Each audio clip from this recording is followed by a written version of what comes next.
Administrative reports, item A is superintendent's report. Budget update, LCFF, and teacher negotiations. This was something I asked for the superintendent to add to the agenda to give us a presentation of kind of where we're at, and so the board has an understanding where we're at. We can ask some questions when he's finished. Good evening, Mr. President, board members, Madam Student Trustee. It's my pleasure to speak tonight. I'm glad the picture came up. I was thinking, so we have some cute kids, and then Ben's big idea, and I'm going to talk about the California state budget. So hope not to disappoint. Someone has a fun job.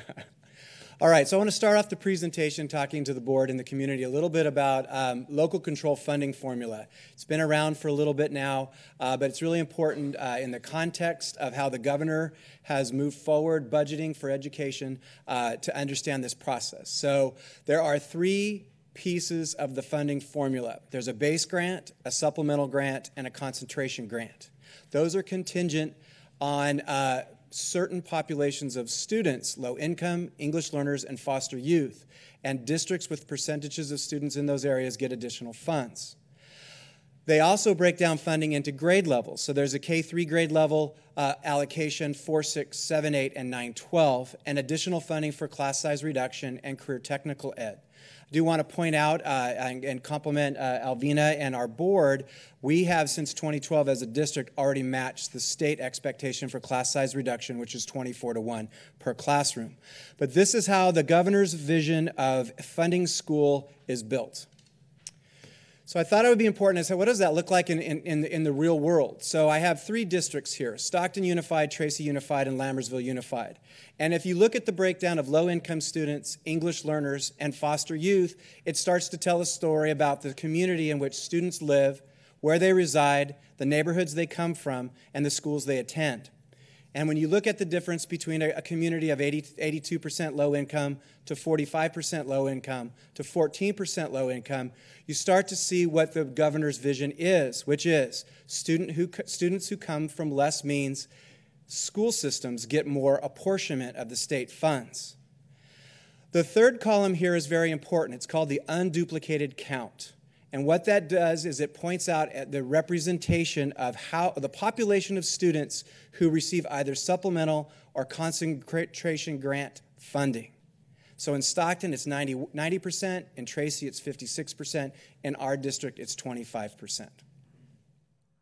So then you take the allocation as it is in San Joaquin County, and you see how it in real communities, how it breaks out. And when you look at it, most of the communities have been around for well over 100 years, railroad-based, farming-based, gold rush-based. Our community, being new, has a different look. So when you look at the allocation, and again, this is based on the latest numbers that are at the state, which is the 13-14 numbers. These numbers will change a little bit when the state finishes its auditing process for 14-15. But this is where we land per ADA. ADA means average daily attendance, or you can think of it like per child. So when you look at it, this is simply set up as who gets what and the difference between the districts. This is the LCFF funding target. So the governor set this up as a slow rollout. It rolls out to 2012. So when the rollout ends and the amortization goes up, this is where districts are predicted based on these numbers of where we would land. Again, it's possible when the 14-15 numbers come up, we might move up and challenge Jefferson in terms of funding because we went from a K-8 to a K-12 district. However, if you look at it, the difference between Lammersville is here. But if you take the 14-15 average daily attendance, or the number of kids we had then, and you apply it to this funding mechanism, you can see the delta or the gap between the amount of funding for these districts where we stand and where the other districts go. But I also do want to point out the reason why Stockton gets so much money is because of those poverty numbers, the English learner numbers, the foster youth numbers. The same applies to all these other districts. So the other responsibility that Alvina's job is based on is meeting multi-year projection responsibilities. The budget approval process is audited, it's double audited, it's triple checked, and there are rules. And when you do a budget process, many things come forward to the board, but there are qualification titles. Every budget needs to be positively approved. If not, if you fall into qualified or negative status, the very real relationship between a district's budgetary independence and county or state oversight shifts significantly. If we miss our multi-year projection, then I worked in a district that had that, then suddenly the county and the state start taking away autonomy. They start overlooking expenditures. They have people look at your books. They come to board meetings and question expenditures. It is our responsibility and our fiscal responsibility to present to you, the board, a responsible budget and make sure that we maintain our always safe, positive certification. So the results of LCFF in San Joaquin County are, we have to address as a district and as a community the same Common Core state mandates with significantly less funding than as our counterparts in San Joaquin County. And that means per student, per classroom, and per school. So shifting into looking at our district, we also have this amazing community. We have Lammersville, which is 150 years or 140 years old. And then we have Wickland, that's in its 12th year of existence, and everything else, and every building here is younger. And as a result of the unique nature of this exurb community, we have lots of things to think about as we deal with our budget. Student population growth, operational costs of building a new school every 3 to 4 years. The Instructional Materials Fund was folded into our LCFF allocation. We have to build the greatest high school ever, and we're trying as best we can, as fast as we can, as it goes. Common Core state standards, professional development, the evolution to 21st century classrooms, program needs of students, desires of the community, technology infrastructure, the long-term impact on all educators of the Great Recession and on our education system, unfunded mandates from the state, and the special education contribution, which consistently rises year to year. So this is a very, very simple pie chart, but it does give a sense of how the LCF money is distributed. We have two pie charts. They show a typical year and a year what happens to the pie chart when we open a school. When we open a school, everybody loses a piece of their pie because we have one-time costs to build program, to buy the materials, and all the things that go into starting a school. The blue part of the pie represents certificated classified salaries and benefits. The red piece of the pie is monies invested into classrooms and materials, and the green piece of the pie are operational costs. So let's talk about rapid growth. This is one of the most unique communities in California, frankly, probably the country. In 2012-13, we had 4 K-8 schools, 91 teachers, 2,228 students. The next year, 4 schools, 109 teachers, 2,736 students. The next year, Mountain House High School opens with 9th and 10th graders. A 5th elementary school, Altamont, opens, 168 teachers, 3,568 students.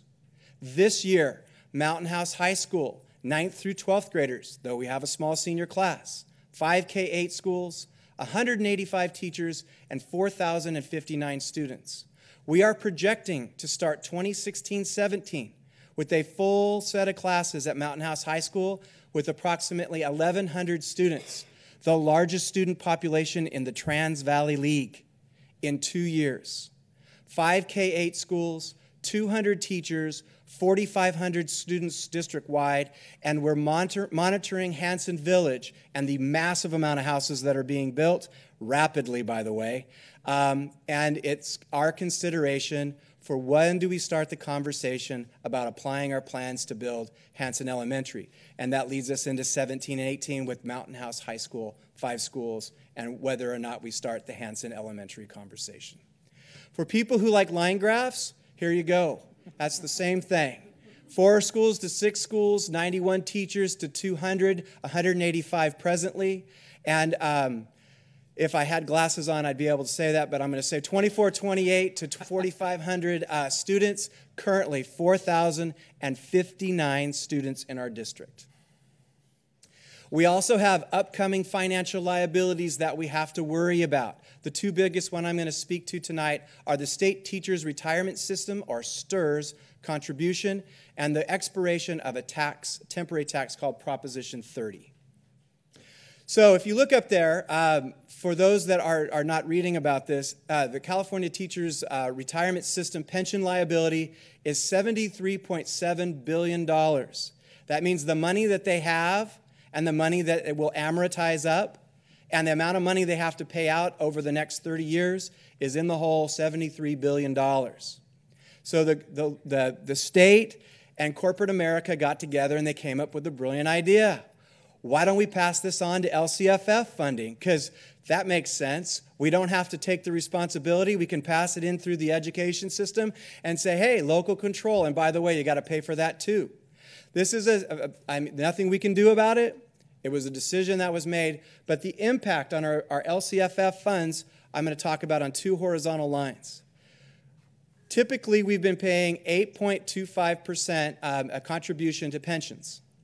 Starting in 14-15 and moving up to 2021, the mandate is to incrementally increase the amount of percentage we give to pensions from 8.25 to 19.98.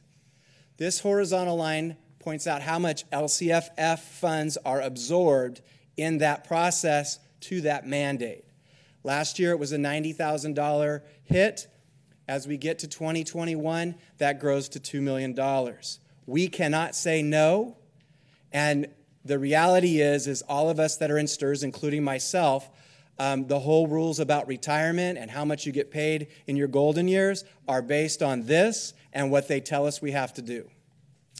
The second one is a temporary tax, Proposition 30, that was created in the midst of the worst recession in our lifetime since probably 1929.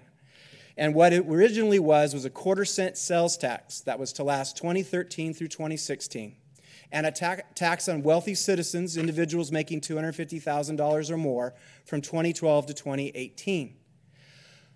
That is scheduled to begin to grandfather out starting in 2016-17. And if it expires, then the impact on our LCFF contribution looks like this. We start to lose money on the sales tax expiration here, moving forward, and the income tax expiration here.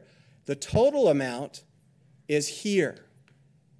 So that's the bad news. Those are the worries. That's the exciting part of being a person that represents this school district is our hair is on fire. We're constantly building. We're running around trying to make programs for kids. Our teachers are working hard. Everybody wants the best. Test scores are good, and everything keeps moving. But these are very real financial liabilities that we have to consider as we're doing our work. There is good news. There are two state initiatives in 2016 coming forward that will have could have a positive financial impact on our district.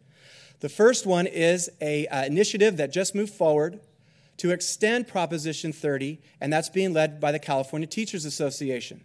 And they are a very powerful political action group in our state. So we are very excited about and root for this to work. The idea in this extension is this. The sales tax will expire on December 31st, 2016. That's over. That's a quarter cent. The tax in this initiative will tax wealthy citizens who, as couples, make $500K or bigger, and this extension of that tax will last until 2032. It has not qualified for the ballot, and I underline this, yet. They have to go through a signature procedure. They have to get approximately 535,000 signatures. I have every faith that they have the ability to do this. It also is going to be tied as a constitutional amendment, so this means it has lasting power, which is great for education. So the impact, if passed, is a $6.7 billion annual contribution to the state general fund, and the benefit to schools will fall within $3 to $3.5 billion annually. Now here's the rub.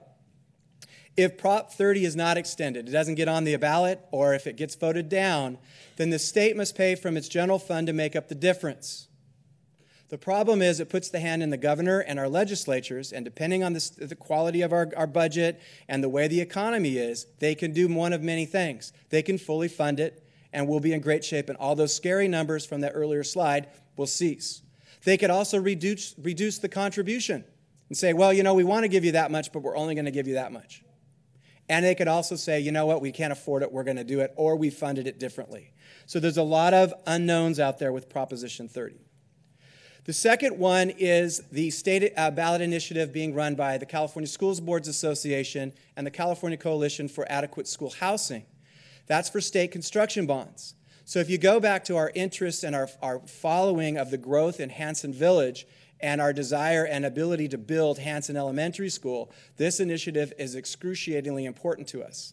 There is no existing state construction bond right now. So building schools in our community goes like this. Every village community homeowner pays a Mello-Roos tax. That pays for about 75% of any school we build. The additional 25% comes from state construction bonds, state matching monies. We need a state construction bond to pass to get those monies. So it is very important as we're monitoring the growth of that village and watching this initiative that if it passes, $9 billion of a state school construction bond will go forward, and we've already done the paperwork to get the matching funds. So we hope that that passes, and we'll be able to, when we need to build the school, have those funds. The last thing I want to say is, and it's very important that the community understands this, LCFF funds do not pay for any building of buildings, but it does pay for the operational costs and the program development in new schools. So there's Hanson Elementary. DSA approved. We've gone through the paperwork process. Everything's ready to go. State construction bond-based initiative is a very, very important factor. And this is what it looks like. All those colors on that map, that's Hanson Village. Those colors represent purchased lots, lots in development, and I promise you if you drive through there, you will see an amazing amount of buildings being built. So Hanson Elementary School is slated to go right there. And so somehow I keep doing that. And so that's where we're at. So those two initiatives could have a positive impact on our district. LCFF funds pay for programs identified in our LCAP. This is a list of some of them.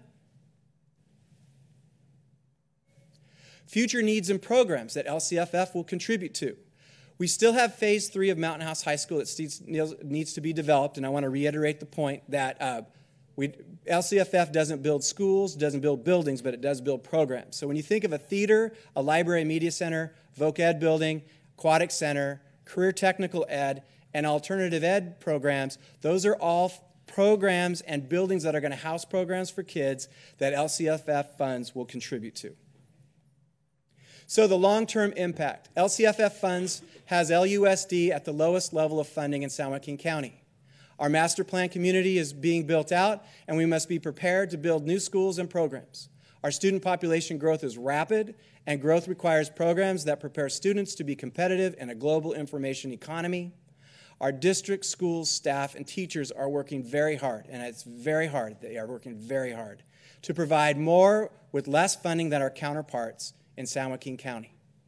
And the results is the leading to an inevitable conversation and comparison to other school districts in our area about the funding they receive.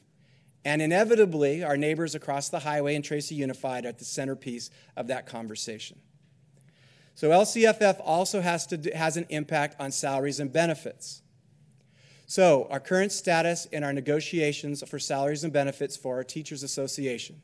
We are currently at impasse. The Teachers Association declared that on September 23rd. The district has been contacted by PERB, Public Employees Relation Board. That's the state regulatory oversight that leads a process when two sides can't get to yes. And it is a long-standing, long-term organization that does these things. And we are presently scheduling through a mediation to try to get to yes with our Teachers Association.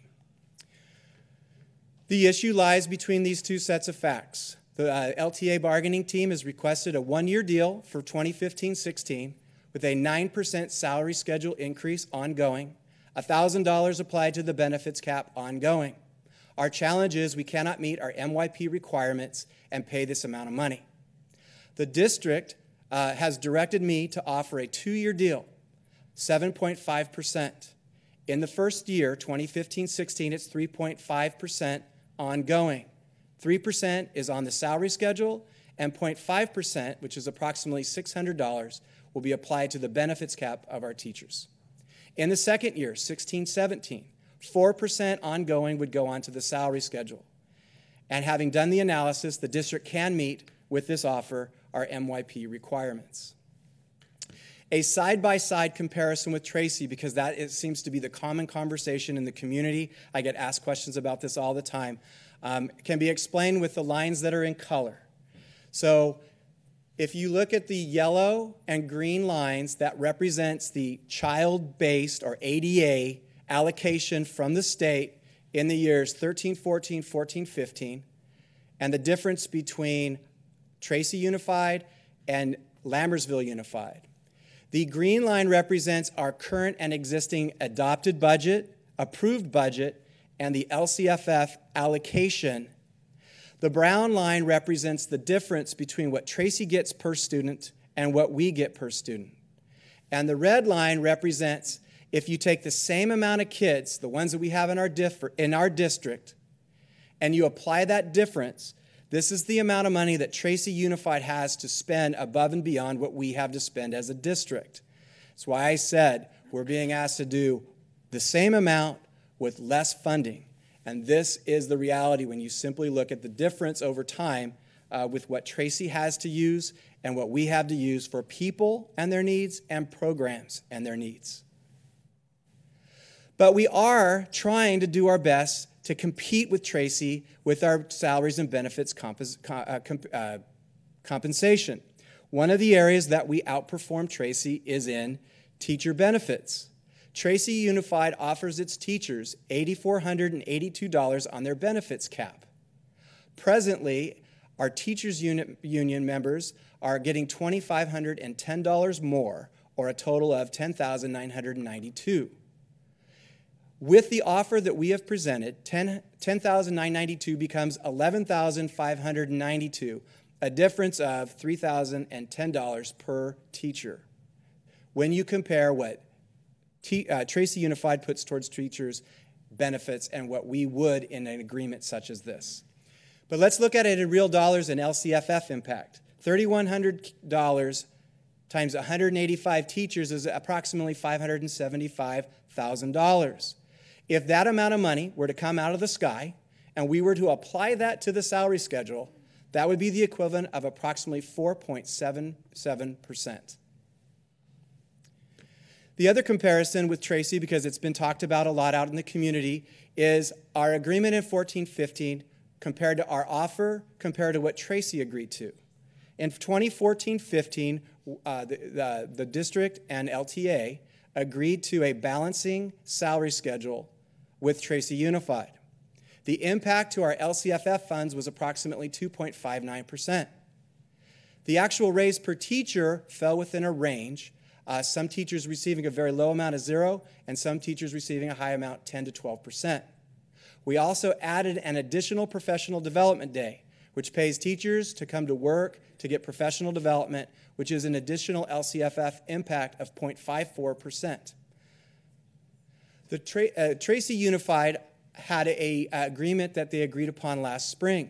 That agreement was 7.5%. In trying to keep up with the allocations of Tracy from LCFF and their agreement, they too agreed to 7.5% as we have offered 7.5%. In year one, 2014-15, teachers received 0% in Tracy Unified, and in year two, 15-16, 7.5%. There was no increase to the teacher benefit cap. Tracy Unified went through impasse, mediation, fact-finding to reach this deal. So in conclusion, our MYP responsibilities force our district to thread the needle. We need to meet the needs of a constantly changing community during the greatest era of educational institutional change, while building the highest quality 21st century education system possible and taking care of our employees' needs both professionally and personally. And we have to do that with less money from LCFF than our counterparts in the county. Thank you. That's the conclusion of my presentation. Thank you. Questions from the board? Or